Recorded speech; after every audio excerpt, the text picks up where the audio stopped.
Welcome to Undressing Intimacy, where we cut through the bullshit Greggy, so we can get naked.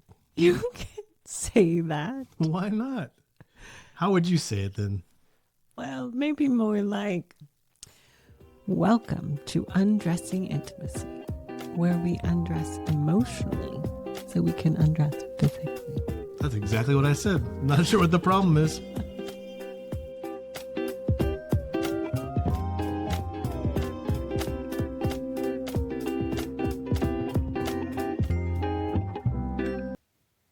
Welcome to episode number 84. Well, we have a little something different for you today. We are moving our grandbaby across the country to Whidbey Island. And while we're painting houses and unpacking boxes, we're going to roll back one of our favorite episodes that we've played. So we hope that you enjoy this episode. And a reminder, we now have our Roommates to Soulmates program up and available for everyone. This is a fabulous opportunity to get the resources you need to help strengthen you and your marriage. So please go visit the link below, sign up. We would love to have you as part of the program. Hope you enjoy. Here we are, podcast number 2. Woohoo! Let's do this, babe. Hey, we had a very interesting week this week. Amy was teaching men's session, and I went back and watched it. And after I watched the men's mouths and jaws pick up off the floor, I thought it was a very good topic of conversation that we could have in our podcast. So we're going to talk a little about eroticism and the difference between female and male eroticism. Ready for that? I'm ready. Let's do it. All right. Go ahead, baby. So first, let me just talk about the definition of eros, E-R-O-S. Eros energy is the energy that helps you feel alive. It is known as life-giving. It is creative. It is imaginative. It is replenishing and refilling. And you can have eros energy in many areas of your life. Any hobbies or passions or topics or interest that just make you feel like you are so present, like you're replenished, like you're rejuvenated. This eros energy can manifest in many places in your life. And one of the places that eros is generally linked to is sexual intimacy. And so in sexual intimacy, it still has the qualities and characteristics of being life-giving, replenishing, and creative, imaginative, but it can manifest a little differently in men and women. I think when we talk about in men and women too, we're generalizing that for sure, right? Yes. And so sometimes we talk about higher and lower desire partners. And if you find yourself mixed in the middle somewhere, that doesn't mean something's wrong with you. It's just different. So in general, this is how it works between men and women. And we're going to talk a little about it. I think the biggest surprise that came this week to my men friends was that there is a separation that women have between eroticism of the mind and emotions and the physicalness. Do you want to talk about a little bit about how that works? Yes. So Emily Nagoski in her book, Come As You Are, talks a lot about this, and it's non-concordant arousal. And this means that a woman can get physically aroused, but not mentally or emotionally. So there's a separation between the physical arousal and the mind and heart. I don't think it's true. It's very true. That doesn't work. How does that work? So basically, the body can respond to images or touch, but if the mind and heart aren't interested in the context, then the emotional, mental arousal doesn't happen. See, this is so hard for us men to really understand because we've spent our whole life with these two things really tied together, right? So our whole life, as we got aroused and went through that whole eros experience, it was tied to the physical and the emotional. There wasn't a detachment. So you're telling me that a woman could literally be aroused and turned on. Yes. But her mind and emotions could be elsewhere. Yes. And if that happens, what happens in this experience? Why is that not a good thing? Well, often men or higher desire spouse associate, say, orgasm with this eros energy, and they associate the physical and emotional tied into one. But for example, Many women can be aroused or can even orgasm without the emotional context. And what it does is it doesn't create desire for that experience. Mm. If there isn't emotional, mental context that is desirable for the woman, she can be, say, having sex with her husband, but not desiring it. It's not the sex that she would want, or it's not the relationship context or emotional connection that she would want.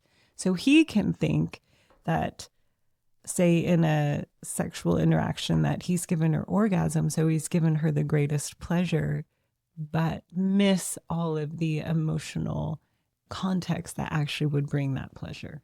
She can walk away without that pleasure, and he can assume that she's experiencing it. Yeah, this is the most baffling thing in my whole entire mind, but it explains so much of our marriage for so many years, right? Mhm. In fact, we spent a lot of time being intimate and going through the process, and you having orgasms, I'm having orgasms.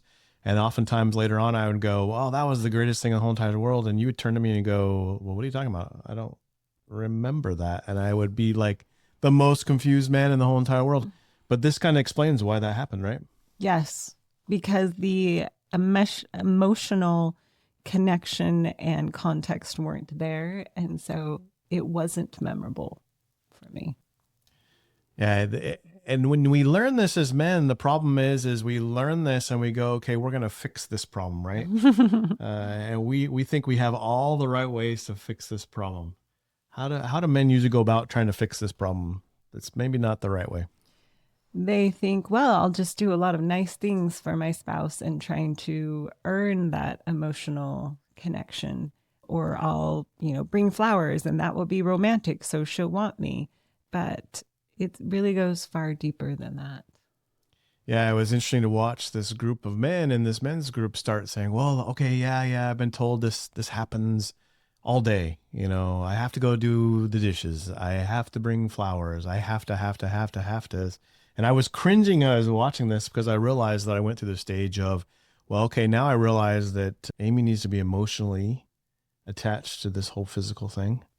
And so the only way to do that is to make sure I'm meeting all those other needs, and I would spend time trying to do that. But you could track me pretty well, couldn't you? Yes, sir.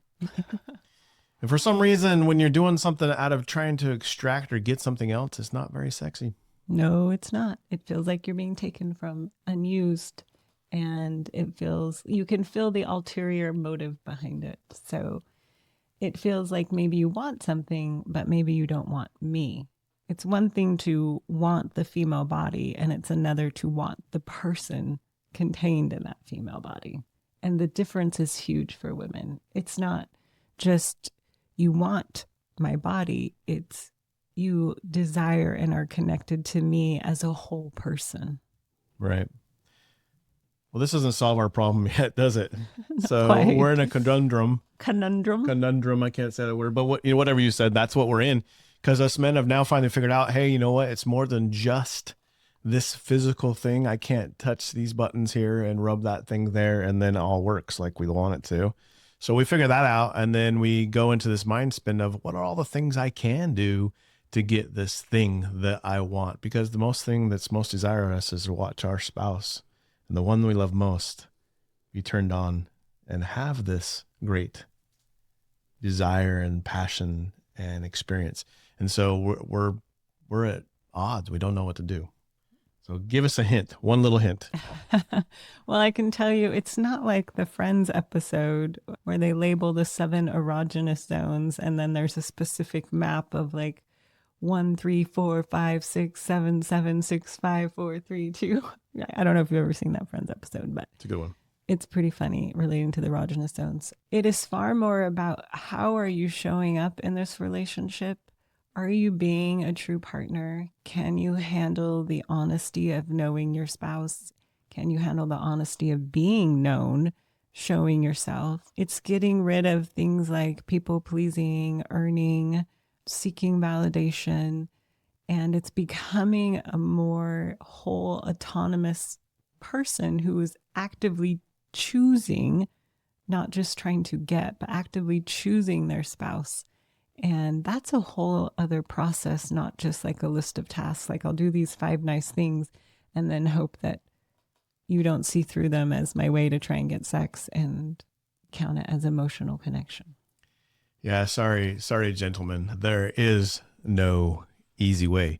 But let me tell you, when you decide to finally invest in that relationship and you realize that you're trying to manipulate your spouse to get what you want and how awful it is, and you double down on all the other things, which means getting to know her for real and knowing what she truly desires and becoming more than just a lover, becoming a great friend and investing in that relationship, it really does pay off dividends. And by the way, it's way more healthy for you too when you do it, when you're able to learn how to process your own emotions and to share those emotions with your partner and spouse and really invest in this. So let me ask you a question. Ask me a question. I get a lot of men that come into my coaching and they say, I don't have emotions.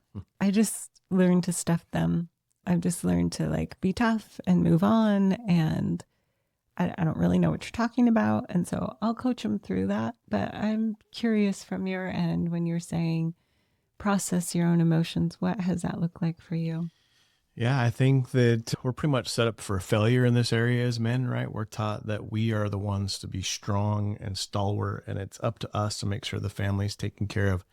We're here to take care of our spouses, and we can't do anything that would add extra stress or emotional trauma to them. We have to be able to do that. And the way that we can only do that is to take those emotions and hide them and really lie about them and become dishonest about them, right? So we'll have them. What do you mean dishonest? Well, dishonest by saying they're not even there or that they're not part of us and trying to deal with them on our own without sharing them, which is very difficult.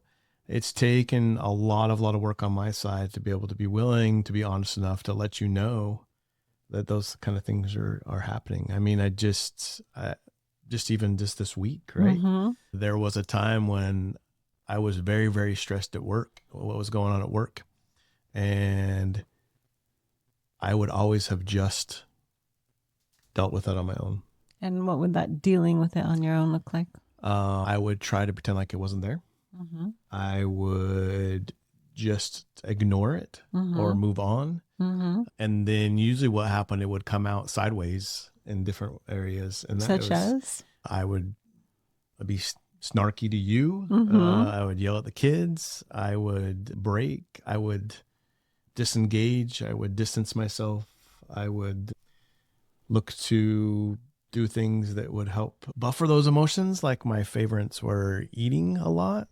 If I was being good, I'd be eating a lot. If I was being bad, it may be turning to pornography or other things like that that would help ease those emotions, because when the brain starts engaging in those things that buffer it, it helps realize that it's focused on that and it won't focus on there's emotions. But as we said, no matter what you do, if you don't take care of those and share them, they come out sideways. And it really didn't help in this, getting back to what the topic was, in this erotic zone, because here I am trying to deal with these emotions. And one way that I think I can deal with them is if I have a great sex life, right? If I'm getting laid and it's great, and my wife is having orgasms and it's great for her, then boy, that's emotionally I'm stable and I'm good. But in reality, it was far from the truth.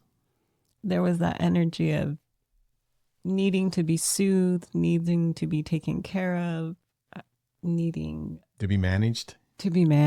Yes, needing to be managed. I tell my clients a lot, like, you don't want to be married to your mom, right? That's not sexy.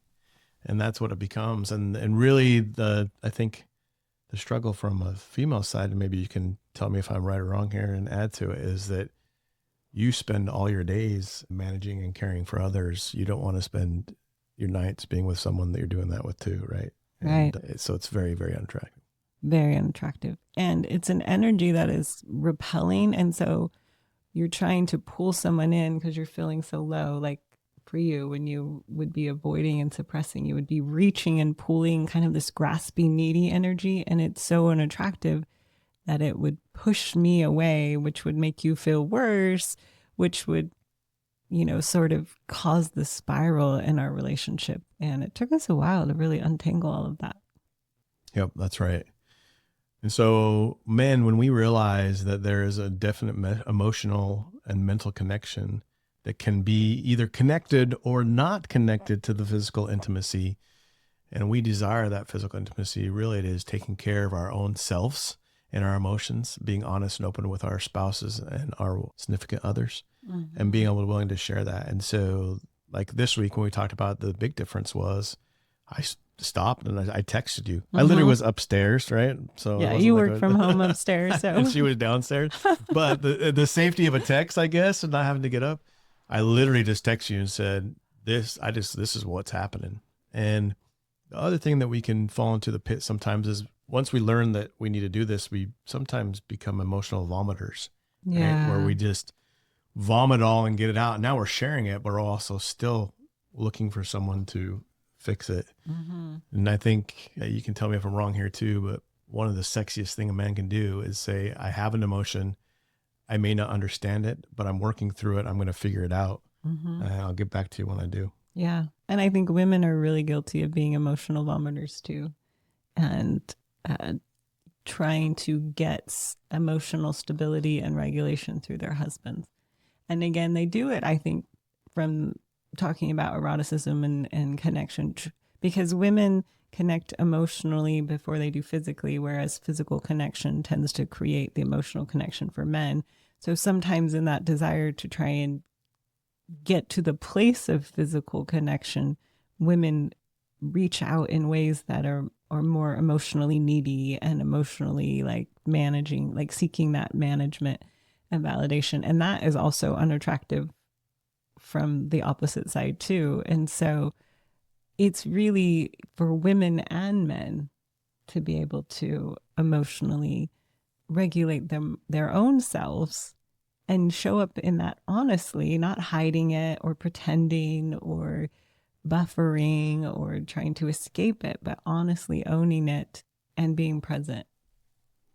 Yeah, I think at that point, I look at it as we spend our days as partners figuring this thing out, taking care of ourselves, but being near each other. I mean, this is the ultimate definition of differentiation. Thank you, babe. Yes. Is the ultimate definition of differentiation, really being a whole person unto ourselves, but being close enough in proximity and desiring to let that other person have impact on us and be part of us. And we spend our days doing this, which allows us to open up the nights. Yes. And to then a different world. You can find each other physically in that eros and erotic energy and intimacy.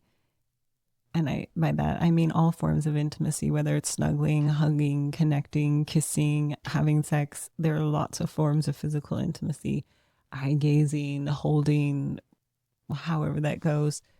You can express that deep meaning and connection that's been established emotionally then through the physical. Right. And with that meaning and context, then it also allows for a lot of trust and safety. So many men want to, or higher desire partners, I should say. It's not always men. It is sometimes, it's also sometimes women. They want to increase the novelty, which is a good thing for eros energy, is a good thing for intimacy. But they try and do it by just asking for either just more positions or more toys or more role play or what have you. And not that any of those are a bad thing, but until the trust and emotional intimacy is established, there isn't enough safety to play in that physical intimacy. And so for men, they're like often asking, or for, I should say, for higher desire or men, they're often asking for more novelty. And the way to that increased novelty is really actually through more emotional connection and more partnership in the relationship. That increases the trust and safety to explore and be more imaginative and novel and creative in the physical. Yeah. And unfortunately, like everything else in life, the great things don't come easy, right? They come with work. And I think that's the biggest takeaway that I have, especially after listening to this session that you had with the men. The first thing they went to was all the easy things to check off the list, right? And really what I would want to say with them if I was sitting there was like, yeah, brothers, I've tried that. So for example, let me just fill in. I'd say, oh, so I should bring my wife flowers. Right. And I would say, well, what is the meaning of bringing those flowers? I want to get laid. If the meaning for her is now I have to give him something, then no. Right. who haven't established any more emotional connection. If it really is something that is very meaningful, that you are giving in a very meaningful way without expecting something in return, you know that bringing flowers, for example, really means a lot to your wife, and it doesn't mean a lot to every wife. So again, just having enough honesty and openness to say, what is the meaning of this gesture or of this gift or of how you're showing up? And that makes a lot more difference than just, oh, I'm going to buy flowers or I'm going to bring her chocolates. Well, maybe that's meaningful to her and maybe it's not. Well, I think ultimately what I would say is that you know the meaning behind it as the spouse, right? Going to it, you know, if you're going to a needy place. And the work that you'd have to put in previously is that work of understanding your own emotions and dealing with them, and then being open and honest to be able to share those with your spouse so they know where you're coming from. When you do that, they can trust when you're coming to them that it's not out of a neediness or out of I have to have this or want this now. It's out of a true desire to partner with you in this Eros energy, to see you. Because one of the most beautiful things in the whole entire world is that in the bedroom and in this Eros energy is the one place that a woman really can go and be spoiled, right? Yes. And this blows, talking about blowing my men's minds when we talk about how they're separate. I've seen some women's minds get blown when I say, you're going to go get spoiled and taken care of. And they think, what? Like, I've been working at this for 20 some odd years and all that's been is work. It's always been about servicing or right. managing their husbands, which again is not a good framework for eroticism. Right. And so I think the bottom line is making sure we're taking care of the day-to-day stuff, working with emotions. We talked about this in our first podcast. We'll drop it here again. We really do suggest you spend 5 minutes every day with your spouse, sharing those emotions. We have a little activity we do where one shares why one listens, and then the other one shares why the other one listens. It's a beautiful thing because it makes you listen and shut up, which was a problem for me. I like to fix, and I like to stand up for myself, and I like to argue and win. And I like to justify that there's emotions that you're creating, and really having to sit and listen and realize or take note to what emotions it was bringing up in myself has really helped me learn to deal with those emotions. And we're dealing with those every day. So it's not a surprise. When big things come up, we can deal with them. It's not a surprise every day. And so when we come to the bedroom, seeking that Eros energy together, there's no surprises. No surprises. Nothing hidden. Well, there's surprises. Well, the good kind of surprises. The good ones. Let me tell you, it gets much better that way. So again, we're nothing special here. We're not two special individuals. We've just learned from hard knocks, really. This was very difficult for me to figure out. I've spent years doing it wrong and then did it a little bit righter. That's not a word, but I'm going to use it anyway. A little bit more right. A little bit at a time. A little bit at a time. But then I still was way off, and I still do get way off, but I can catch myself a lot sooner and realize that I have done this and that I can correct it faster and get back to where we're at. And truly, it's the investing in that relationship emotionally. And I know that's a little scary, guys, when we say that, because we think we have two of them, happy, sad, maybe a third one, hunger. But there's a lot more of those in there. And with us identifying them and dealing with them, not just sharing them, but dealing with them, and then being able to share what we're learning and how we're dealing with them with our spouse really is a turn on.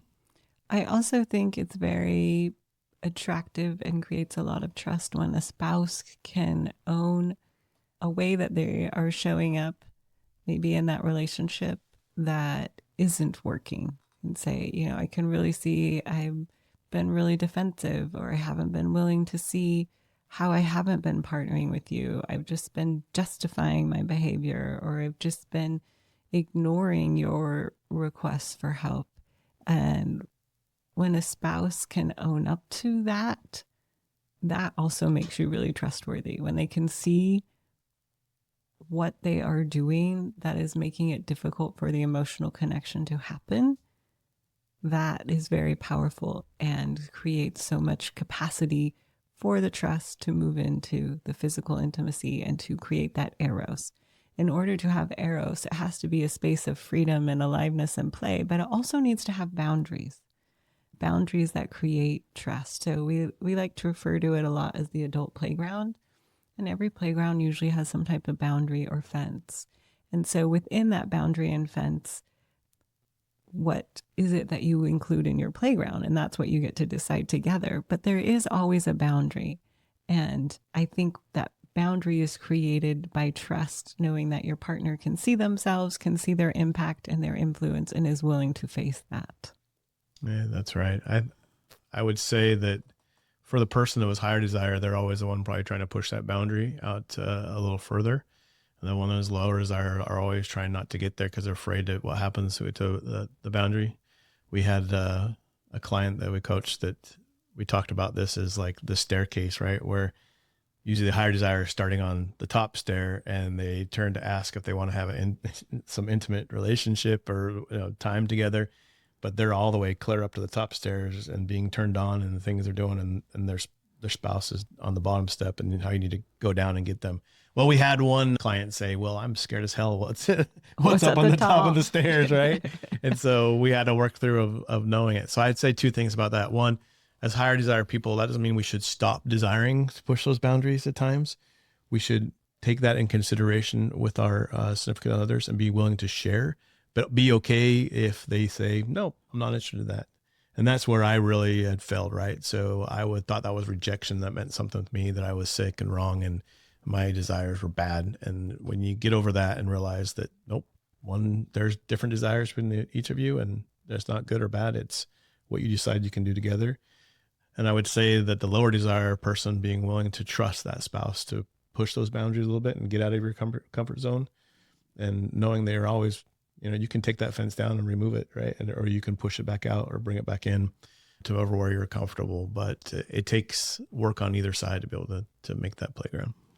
Also, I want to speak to the lower desire spouse, which often can feel like they're not enough because their eroticism is appearing in a different way, because it may be more based on emotional or contextual. And if their higher desire spouse is bringing in more ideas of novelty or fantasies, and they interpret those as meaning that their spouse is having these fantasies or ideas because they aren't enough. And often it doesn't mean you're enough. It means they actually want to interact with you more. And so understanding even the different ways that eroticism can present is helpful so that you don't think that because a spouse may be having a fantasy about something and it's different from the way you are maybe in daily life, that they don't love you or appreciate you. Eros energy is a way to play. And often we play games or interact in ways in those games that we wouldn't in other contexts.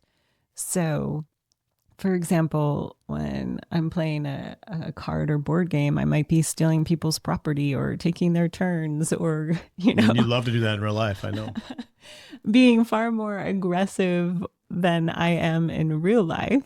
In my daily interactions, I wouldn't take things from people. But in the context of a game and within those boundaries of the rules, it's very acceptable and part of the play. And so sometimes understanding that the higher desire spouse is inviting you into a context to play in, and it may be different than you show up in your ordinary life. The same way maybe when you were younger and I played a lot of cops and robbers and Indians with my brothers, and it didn't mean that I actually wanted to be a robber or even a Once cop. again, I think maybe so. It just stole my heart. It just meant that we were playing in a context. And so, for example, I was talking with one woman and her spouse wanted to do a role play between like doctor and patient. And she was like, I would never do that with my doctor. And they're like, of course not. What you're being invited into is a context to play in with themes. That doesn't mean you would actually have any or desire any relations with a doctor and you were the patient. It is just being invited into a context to play. So anyways, when you have that boundary of trust between you and you have that emotional safety, then you also have more freedom within the physical to have a boundary of safety to play in different contexts. So I think to sum this up, right? Yes. Men, women, higher, lower desire partners, however you want to do it, we're very different. Yes. And the most important thing to realize is that difference is a great thing. Once we learn how to interact with each other and feed off each other and make it work. And that as soon as we understand that we can go to this extreme of trying to extract it out of this difference and do things to get what we want.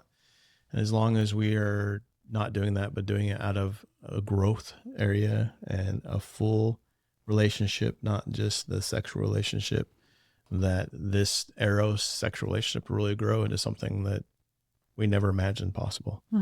That it's made this way for a purpose, right? And when it works, it really works. It is the place where adults can, where spouses, not just adults, but married spouses can take that break from all of the responsibility and the duties and the obligations and physical intimacy. And in that play space of eros is where it is a playground for adults, for married couples that does replenish your relationship, that does bring aliveness, that does bring energy, that does bring creativity and imagination, all of the things that are a part of that play. And it will be unique to every couple. It'll be unique to their personalities. It'll be unique to their desires. There isn't one specific right or wrong way to do this. And so you don't need to compare to others. What matters is that it is working between the two of you and that both of you are appreciating and thriving within this space. Awesome. So go work on those relationships, start getting emotionally attached and understanding yourself and your spouse. We would love to help in any way. If you want to reach out for that help, go visit us on langfordlifecoaching.com and we'd love to see you there. Yeah, you can always sign up for a free consult and we'll get started working on you and your relationship to help you thrive and create the intimacy, the connection, the partnership that you desire. Have a great week. We'll talk to you next one. Bye-bye. Bye.